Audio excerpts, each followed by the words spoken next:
Guys, welcome back to my YouTube channel. It's another lovely weekend. I hope you guys are having a fantastic weekend.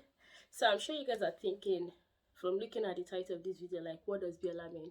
What does she mean by the UK is overcrowded? What does she mean by we are getting too many?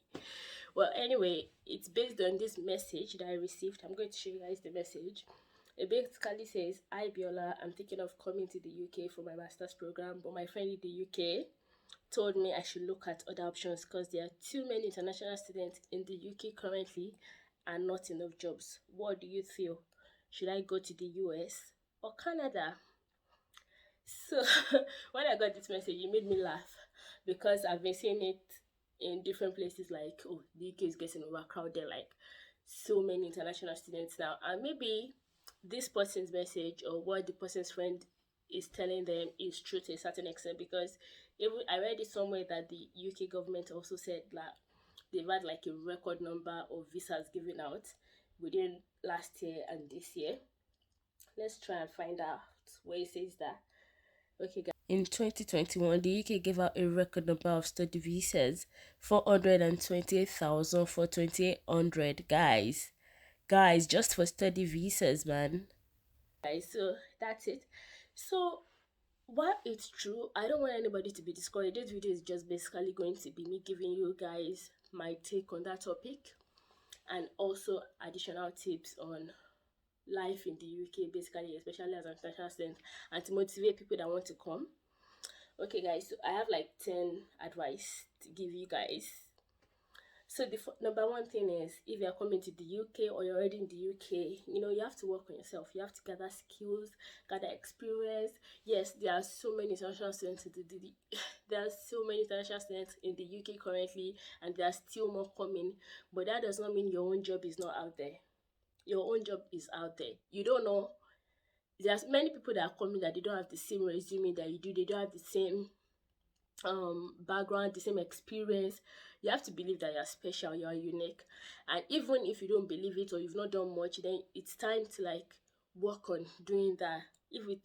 If you need to take extra certifications apart from your master's degree that brought you here, if you need to volunteer to gain experience, do it, because I will be lying to you if I said yes, the UK, there are not so many international students in the UK currently. There are many, almost 500k international students in the UK. And when you look at this percentage compared to how many work visas are issued out every year, you can see that it's like a very small part of international students that get work visa sponsorship. And that's not to discourage you, that's just to tell you how hard you actually have to work to get it. Don't be discouraged. So that's number one, work on yourself, gather skills, develop yourself, gather experience if you need to. Okay, so our number two is know your facts about immigration.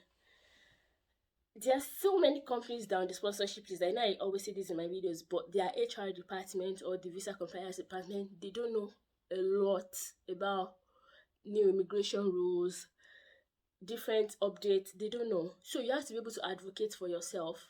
Like, they don't know things such as, oh, international students that are switching from maybe student visa to a work visa, they don't pay immigration skills charge. They don't know things such as the fact that if you're an international student and you're switching from a student visa to a work visa, your salary requirement is different from the general one. It's 20,480. It's lower than the general one.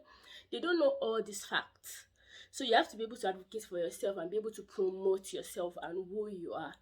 And if you are below 26, you're also considered a new entrant. So your minimum salary requirement is also lower than the general one. So you have to know more about immigration to be able to advocate for yourself. Because from my personal experience, I've seen that there are a lot of visa compliance officers that they just don't know about the recent rules, the changes, such as the fact that the resident labor test has been scrapped. The resident labor test was a requirement for employers before. If you want to sponsor somebody for a work visa, you have to carry out a resident labor test to make sure there's no one else in the UK that can do that role. But now it has been scrapped. So But there are some HR that still don't know that it has been scrapped. So they will tell you that, "Oh, we can't offer you this job yet until we carry out the resident labor test." But if you know your fact, if you know your immigration fact, you'll be able to tell them that, oh, that rule does not exist anymore. So it's very important, if you want to get a work visa sponsorship, to be very familiar with immigration rules and updates. So that's number 2. Our number 3 is focus and ignore others. This is also like a reply to the message I got. Don't be concerned about who's coming to the UK or not. Focus on finishing your degree strong, like get a distinction or a merit. Focus. Focus on your coursework, your exams, your assignment. Try and get a very good grade, because it's going to help you with your job search. And it's also, and another thing that a lot of people might not realize, especially people that are just coming into the UK, is that passing what brought you into the UK, your masters, your whatever program it is very important to pass.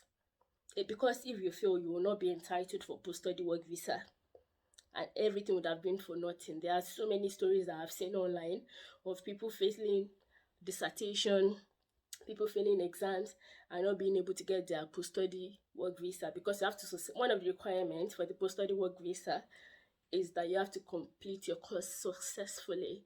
You have to complete it successfully. So it's important for you to pass. So focus on that. Ignore anything else. Ignore the background noise. So that's number 3. Number 4 is that, this one, I think it goes without saying, but I still get a lot of messages about it. You cannot apply to just any job or just any company. Make sure that the companies you're applying to are licensed to sponsor work permits, also known as the Tier 2 visa. Also, it used to be known as the Tier 2 work visa, but now it's just the skilled worker visa anyway. So that's it. There's a sponsorship list. Please check check the description box below. I'm going to put the link to the sponsors list below. Please check it out. Okay, that's the list you should be focusing on. Those are the companies you should be applying to. Don't just go to Total Jobs and apply to random companies and say, because I get so many messages about it, like, oh, I got a job from this so company. Can they sponsor my visa? You shouldn't be coming to ask me that. You should be going to check the sponsor list, whether that company is even eligible for sponsorship. Because some people skip that particular step. They just apply to any company and think, oh, it's a UK company and it can sponsor me. No, it can't. So that's our number 4. Number 5, of course, is that apply to roles that meet the appropriate rate for visa sponsorship. As much as you might see a particular role, there are like different requirements, minimum requirements for salaries. It changes. So you are the only one that knows your field. You know your field. If your field is in a shortage occupation, your minimum requirement is different. If you are a new entrant, your minimum requirement is different. So you have to know the minimum salary requirement for the jobs you are looking at, so that you don't apply to roles that are not going to pay that much. Like, don't waste your time. Don't bother. Or even you could apply to those roles, but make sure that when you are negotiating your salary, you negotiate very well to make sure that at least it's up to that minimum requirement. So you guys should go.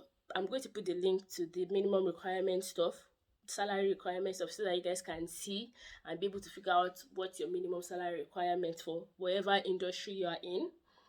So number 6 is apply early. Especially if you're on post-study work visa right now. Time flies. Don't leave it until it's too late. Start your application even right from now, if you want, like right from your first year on post-study work visa. Because number 1, it's a long process getting a job. It's a long process. Then eventually, when you do get the job, there are some HRs that spend like 6 months with the onboarding process, from doing overseas police check to DBS to doing that to getting your references. They can take quite a lot, and you don't want to. If you leave it too late, you're going to be under a lot of anxiety and pressure. So you have to start your application early, so that you can have that confidence or that relaxation when you start early. The early bird gets the worm. You already know. So that's it. Number 7 is that you have to familiarize yourself with the UK job application process. There are still so many people that they don't know how to write a UK CV. They don't know how to fine tune their cover letter. They don't know your cover letter, your CV, everything has to be in line. Especially when you're looking for a job with visa sponsorship, like a good job. Everything has to be in line with the person specification for the role that has been advertised. You can't use a generic CV to apply for everything, you know. So you have to familiarize yourself with the UK application process of the, especially also fine tuning your CV to meet the company's requirements. And then you can take practice test online for if you're applying to jobs with companies that they require online tests and stuff like that. So just get yourself familiar with the UK application process, job application process. And that's number 7. Number 8 is manage your time wisely. Like, it's not going to, especially even during post study or even while you're in your masters, it's not going to be easy applying to jobs when the work visa sponsorship. Like, it's a very long list. It's a very long list. Like, going through it, checking out each company to see whether they have roles for you, it can be tiring. So you have to be able to manage your time wisely right from the start. You have to be able to, like, especially during post study, you're probably working full time. You probably have family. If you are still studying, you probably have your academics, working part time, family, so many other things to do. So you have to be able to, like, dedicate a certain number of hours in a day to job applications. You have to, without doing that, there's no way you can meet up. There's no way you can meet up. You have to dedicate a certain number of hours and just be extremely disciplined with the process. Okay, so that's number 8. Number 9 is um number 9 is getting knowing how to search. Like I said, you can't just go to CV Library or Total Jobs and just apply to random jobs. You have to be able to fine tune your Google search to visa sponsorship jobs. I will try and show you a sample in this video. So you have to be able to know how to search and what part of Indeed to go to get jobs that actually have visa sponsorship attached to them, not just random jobs. So search for visa sponsorship jobs in the UK, and then it's going to take you to places where you can actually see jobs like that. It's going to take you to the Indeed section where you can see jobs that have visa sponsorship, like I've shown in this screen recording, so you guys can see an example for this particular role. It specifically says visa sponsorship will be given, so you can't use the general Indeed site. You have to be able to fine tune your search to the sponsorship area on the website where they filtered out the jobs that have visa sponsorships. So being able to search and fine tune your search and where to look on the internet where they advertise visa sponsorship jobs, it's very, very, very important. I have a video on it. I'm going to put the link above. I have a video of that links to those websites that offer visa sponsorships. So that's it. And our final one is being positive and optimistic. Guys, having the right attitude is very important. Like, don't let statistics bother you or get in your way or define your future. You know, just be a go-getter. Follow the tips above. Pray to whoever or whatever you believe in. And if you don't believe, I know you probably believe in something, maybe in yourself. Just believe, even if it's believing in yourself. Just believe. And yeah, the clock is ticking. Get started right now. Get started right now. And ignore whether the UK is overcrowded or not. That is none of your business. It is none of your business. Face your front. Mind your business. I hope that we've been able to learn. I hope that you guys have been able to learn 1 or 2 things from this video. It's been fun talking with you guys.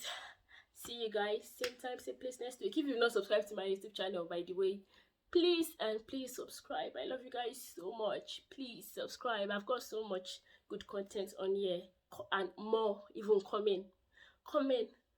So that's it, guys. Thank you. Have a good day. Bye.